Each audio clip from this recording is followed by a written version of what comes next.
So it's all to play for still. I think so. Do you want to bet against us?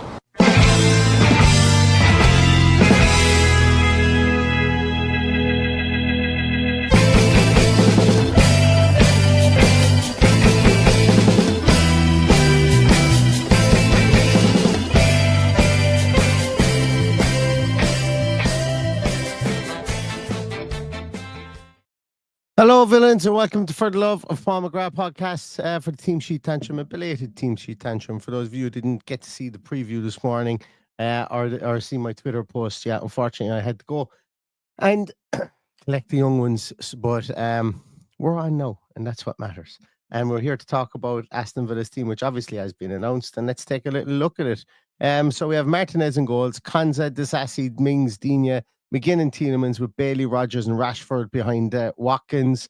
I did posit, I suppose, I suppose I did think in my heart of hearts that that it would be either Konza or Disasi at right back. I know I forgot to mention Disasi's name quite a lot in the preview, but I was actually going along the lines of Konza starting at right back. But it could be Disasi in this instance here.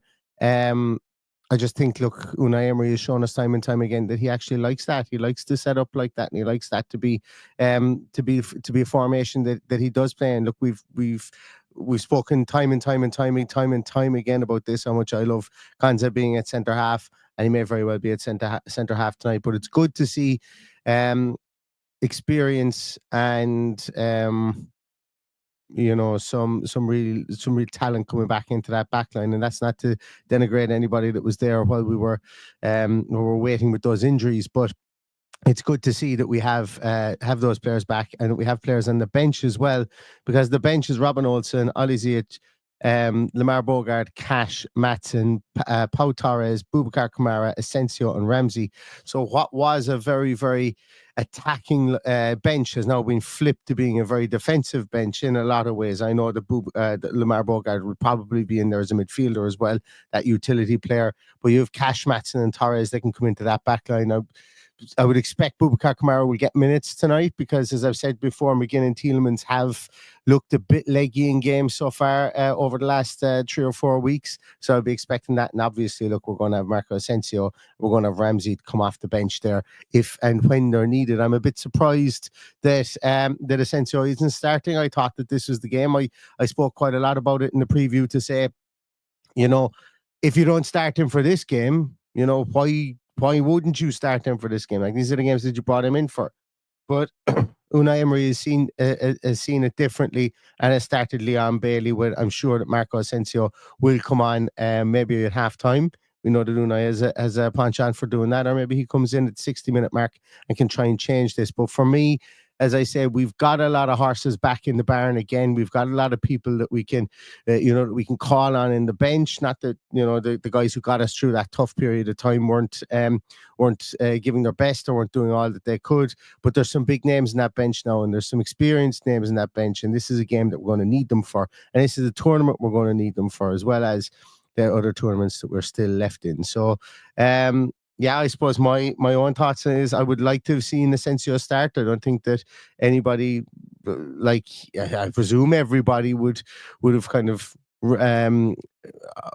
furrowed their brow at the fact that Bailey was maybe starting at right midfield. But look, as we've said before, Bailey goes out and sticks one in the back of the net today and gives us a 1-0 lead.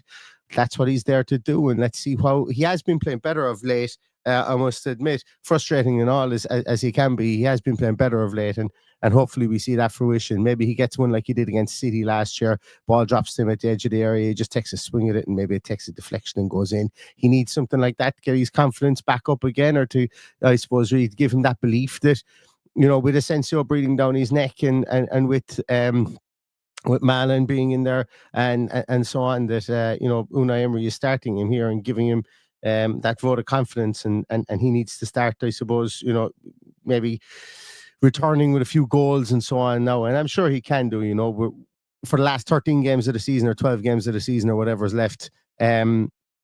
If we could see the Leon Bailey of last year, he would be a massive shot in the arm for our chances in the league and in both of the cups that we're still in as well. Let me see if I can get a look at the Club Brugge team. Bruges. Googling Bruges now could bring up absolutely anything.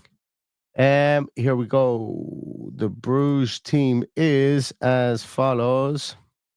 So we've Mignolet in goals, Sabe, Ordonez, Michele, De Kuiper, Onyedika, who I thought was actually going to be injured and out for this game, Jashari, Vankin, Talby, who did the damage against himself, and Jukla did the damage against Atalanta, and then you've got ex-Norwich man Christos Tuzoulis in there as well, and I've just butchered his name. On the bench, let's see, do they have anyone that we're familiar with on the bench?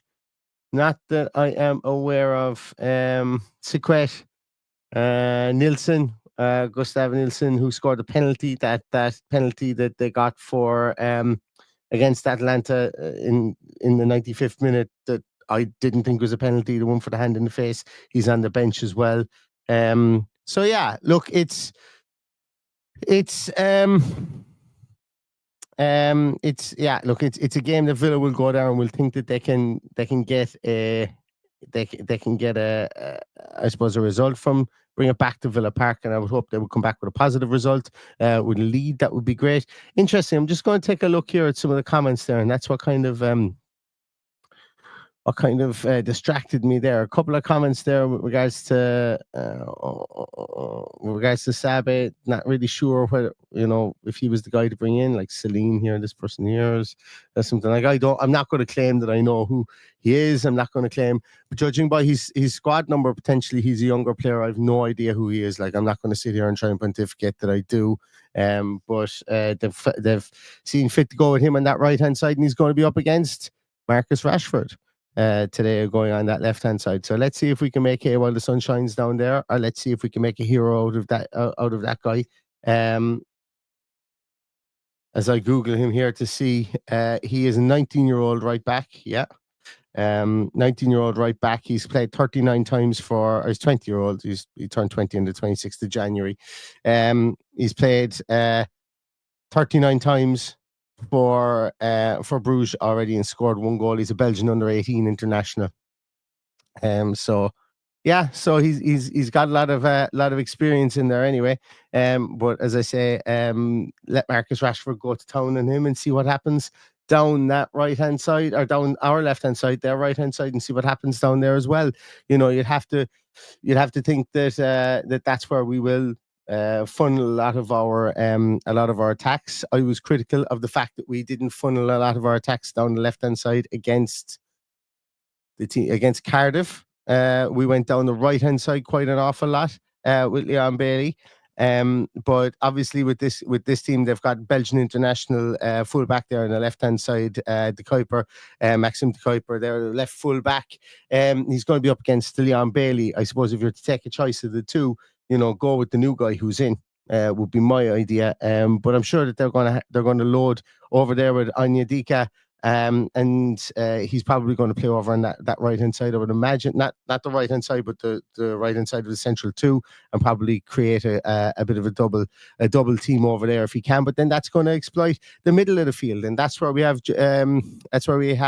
Morgan Rogers in there in the middle of the field to carry through the middle, to shoot from the middle, to be that all action player that he has been so far for us this season. So it's we have to be able to manipulate teams left and right. We have to be able to take advantage of spaces that are opening up, specifically away from home. We have to be resolute in the middle of that field, in the middle of defence, in the middle of the field. If it is Disasi and Mings that start at the centre half position, and to be honest with you, the more I'm looking at the team now, the more I think it will be Disasi and Mings that will play there, and Konza out on the right hand side, given the fact that we can go into a back three then. Not that we can't go into a back three an awful lot easier, but I think that's his known good entity, I suppose, as a right back there, instead of playing Disasi over there. I know that Mings and Konza have a lot of previous playing in there in the centre half position, and as a partnership that there will be a very formidable partnership.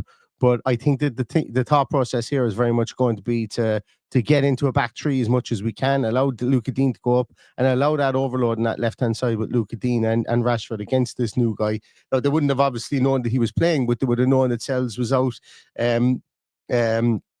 because that was mentioned yesterday or the day before by their manager. So you would have thought there would have been processing and a thought process with regards to that. But look, we'll see what happens. I know it won't be everybody's cup of tea to see Cons out right back. As I've said, my preference is to play him at centre half and would have been to maybe play him at centre half, play Cash at right back if Cash was fully fit, and just go with square pegs and square holes. But I can see the reasoning for this potentially if it's the way that I think it's going to work out, and also probably gives Yuri Tielemans that bit more leeway to go a bit further forward, and John McGinn to go a small bit further forward. They don't need to really anchor it down in that defence if we are keeping 3 at home, and you'd have to think we are keeping 3 at home in this instance here. But we'll see what happens. We'll know within the first 15 minutes of games, and it's definitely going back to what Unai Emery knows in a situation when the right back is out, playing Cons out there and playing and going with that Villarreal tactic, as you might call it, playing the centre half or the right-sided centre half out there at right back to make sure that he just to make sure that we have that defensive stability, even though we haven't shown it an awful lot this year as well. Where else are we?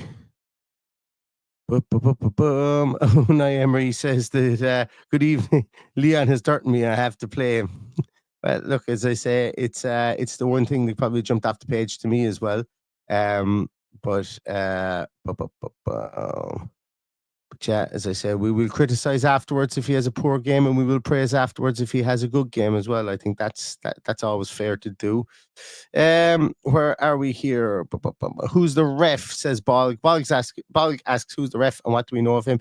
He's a 37-year-old Portuguese referee. Kerry had all these statistics in the preview. I think he's given out 4 red cards in 6 games in the month of February. So he has a penchant for discipline. Look, I'm not. Look, as I say, when you get into Europe, we can talk about refs. We tend to see that refs in Europe are a bit stricter about certain things than they are in the Premier League. I just to be honest with you, I just want the referee to utilise the tools that are at his disposal. If he needs to go and view a serious incident or a potential game-changing incident, that he goes to the screen and he makes his determination on it. Far too often we don't see that.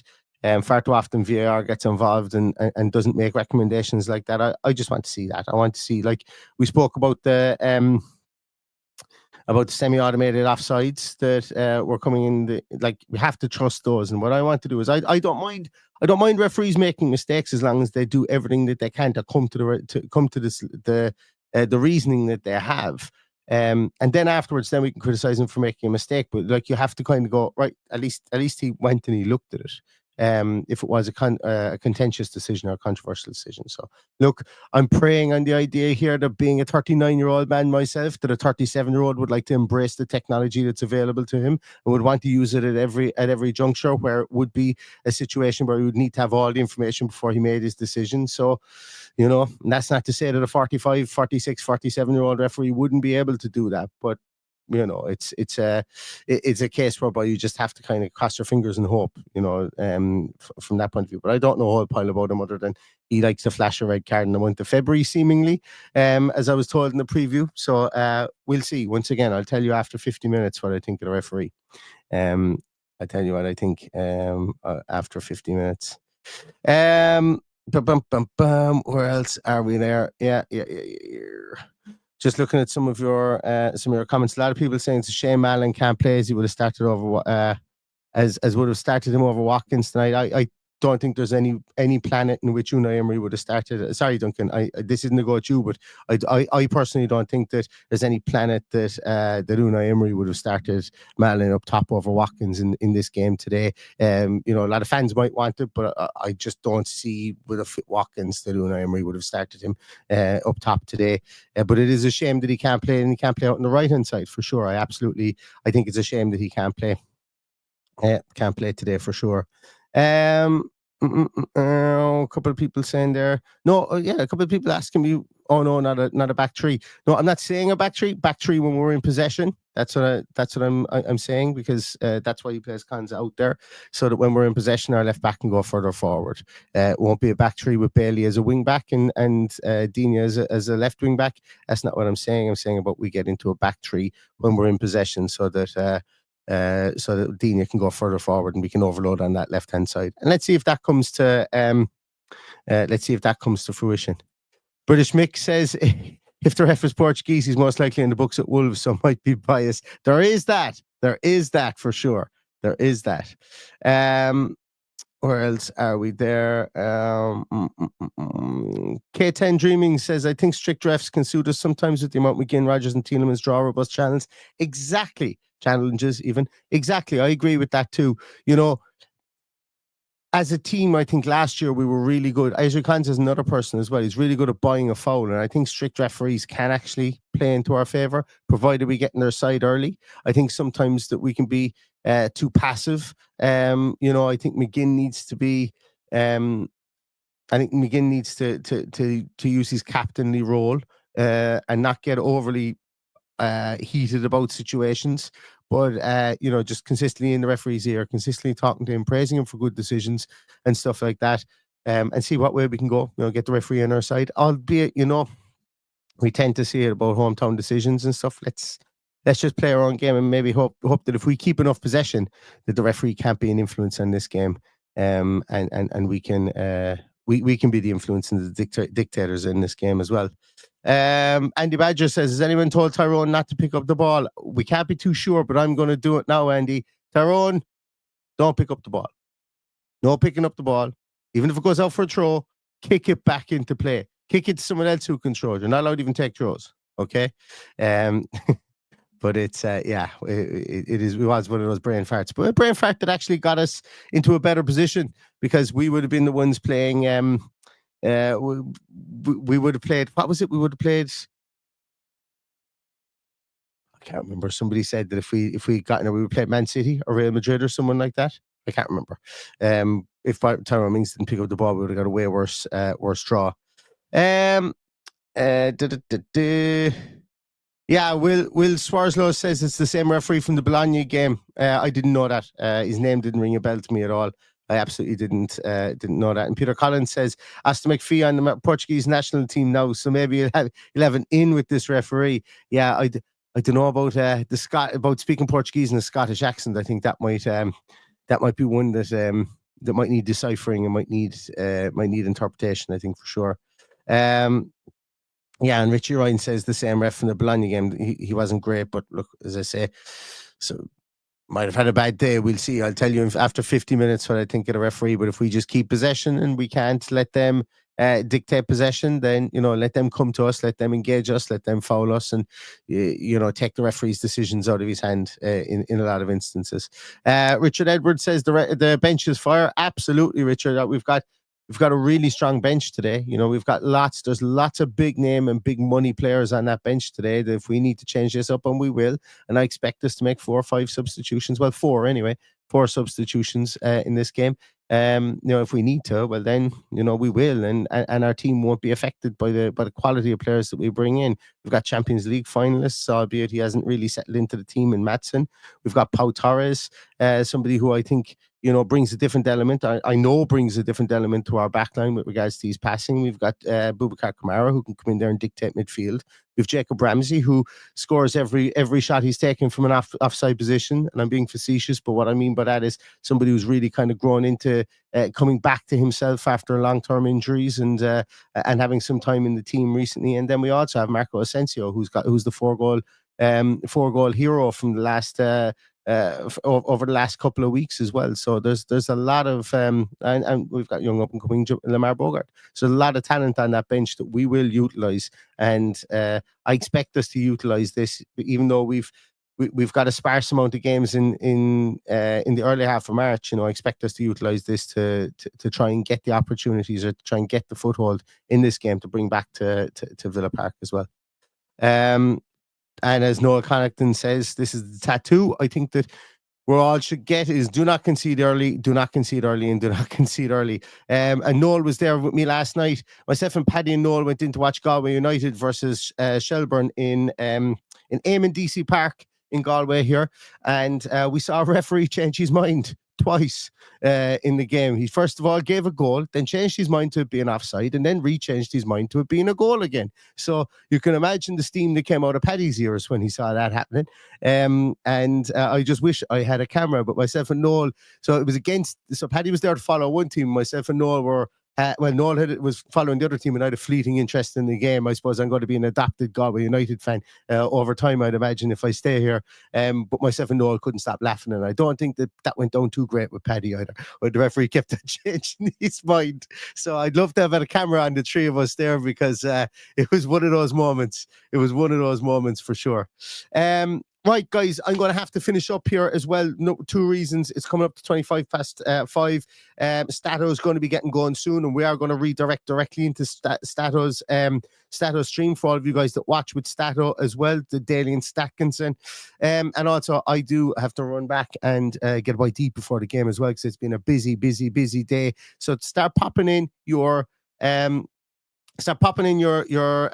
scores there, and I'll go down through them. But before we do that, I just want to say, you know, our young lions were out against Barcelona today, but for a 5-minute, I suppose just being overwhelmed with a 5-minute attack and conceding 2 goals between the 15th and 20th minute, I thought our boys performed pretty well. They showed an awful lot of heart in the second half. We brought on Mason Kocher, and it completely changed our kind of setup. And Villa looked like they could get a foothold. They got a goal through a penalty from Borland, and they were pushing. They brought on the young Egyptian guy Keder as well, who had 1 or 2 really good shots on goal, and ultimately, because they were pushing for the goal, they conceded in the 85th minute and ended up losing 3-1, I think it was. But you know, a massive experience for that group of guys, you know, over the course of playing against teams in Europe.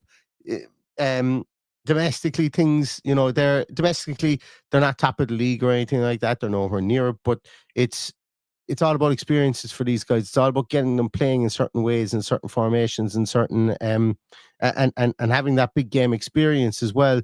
You know, Villa have said that before. It's about the underage setup is more about getting guys ready to play in the first team, and you know, experiences coming up against the famed La Mesa academy.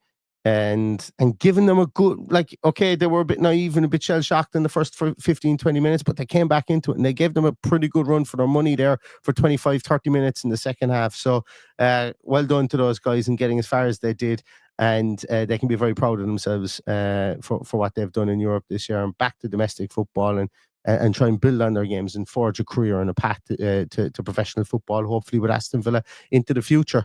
So couple of scores coming in there. We're going to start off. Dicky says 1-1. Rashford scoring. Dan Donnelly says 1-1 as well. Dave Dwyer says 1-1. British Mix going for 5-1. Duncan's going for 2-1. Flange is going for 2-1. Kevin Newey's going 1-1. Stato, Dalian, Stackinson is going 3-0 Villa. I told Stato what I was hoping for today, and I'm going to let you guys know in a moment. But I texted him and told him what I was hoping for today. Richard Edwards is going for 2-0. David Dams going 1-0 with a Mings goal. 1-1 says Stephen Berry. Audrey, good to see you, is going for a 2-0 Villa. Andy Badger's going 3-0. 0-0 says Chris Sampson. Biggest game since Juve 1983. I would have to agree. Definitely, I would have to agree as well. 1-1 says Spicy Pricey, but hoping for a 2-0 Villa. Good to see you, Spicy, as well. 1-1 says Ozgerm. 2-1 says Western, who's dropped the ood. Darrelston says 2-0 with Bailey and Watkins. 1-1 says Enda Collins. Kylie says 3-1. Kylie, good to see you as well. I met Kylie in the Aston Inn last time I was over as well. Great to see you in the comments there. John Steele is going for 2-1. Richie Ryan is going for 2-1 as well. Andy Villa's going 1-0 to Villa. Black Country Villain's going for 2-1. Brenda O'Flynn's going for 2-1 as well. 3-0 says Ian. 2-1 says Ratters. 2-1 again says 2-2 says Ronan Ward. 1-0 says Rex Colt. Lily Tate says 2-1. Nick Gilbert is going with 3-1 as well. James Frankham. And James, I still haven't got back to your email. Jesus Christ, I completely forgot all about it. You've gone for 0-0. I will get back to that tonight because I've been meaning to. I've been thinking about it for a while. Bruce has said 2-1. Rashford and Bailey. Kevin Donnelly is going for 2-0. Kadu is going for 1-0. Dean Murdoch is going 3-2. Andy Monroe is going for 1-0. Richie's going 3-1. Noah Connaughton's going for 1-1. Banger is going for a 1-1. TRK 10 Dreamy is going for 2-1. Dick Goblanco is going for 2-1 as well. Sean is going for 3-1. Brendan Flynn's going for 3-1. Rob Henry's going for 2-0. Chris McGrath is going for 4-1 to Aston Villa, and Neil Dunworth of the For the Love of Paul McGrath podcast is going with Aston Villa 3, Bruges 1 today. I'm completely pie in the sky, but I don't care. If we can't be excited and giddy about games like this, then there's no point in being in the Champions League. I want Villa to win today. I want Villa to go out and put on their performance today instead of needing to put on a performance next week, because you're better off looking at the goals in the goals for column than looking for them later on in the tie. So I'm going with Aston Villa 3, Bruges 1. Might be a bit pie in the sky, but we'll see what happens. I think that we have the team and we have the players to do that, and I think we have the firepower that needs to start clicking now, specifically on the big days like this is today. And to bring that back to Villa Park would be absolutely brilliant, and it would give a huge lift. And for all the guys out in Bruges that are behaving themselves, I know there's a lot of high-powered Belgian beers being drank, and there's a couple of sore heads over there. But I think for all you guys that are out there having the time of your life, it'd be great to see a performance out there, and an away performance in Europe as well, which is something that has been a bit hit and miss in all our ties in Europe since we've gotten back into Europe last year as well. So has to come at some stage, guys. The good performances have to go away, have to come at some stage. So that's why I'm making my pie in the sky prediction of 3-1 to Aston Villa today. So I'm going to leave it at that, guys. I need to go in, get a bite to eat. It's 17 minutes to kick off. Stato is going to be starting any minute now. You can come back and join us again for the post-match bang on full time. Hopefully we'll be talking about an Aston Villa win and a convincing and a good Aston Villa performance, something to take back to Villa Park as well, and something for us fans to really hold on to and cherish as we do look to continue within this Champions League and keep the fairy tale going, because until you're out, there's always a chance you can win it. So thanks very much, guys. Stay safe, stay healthy, and all that's left to say is up the Villa.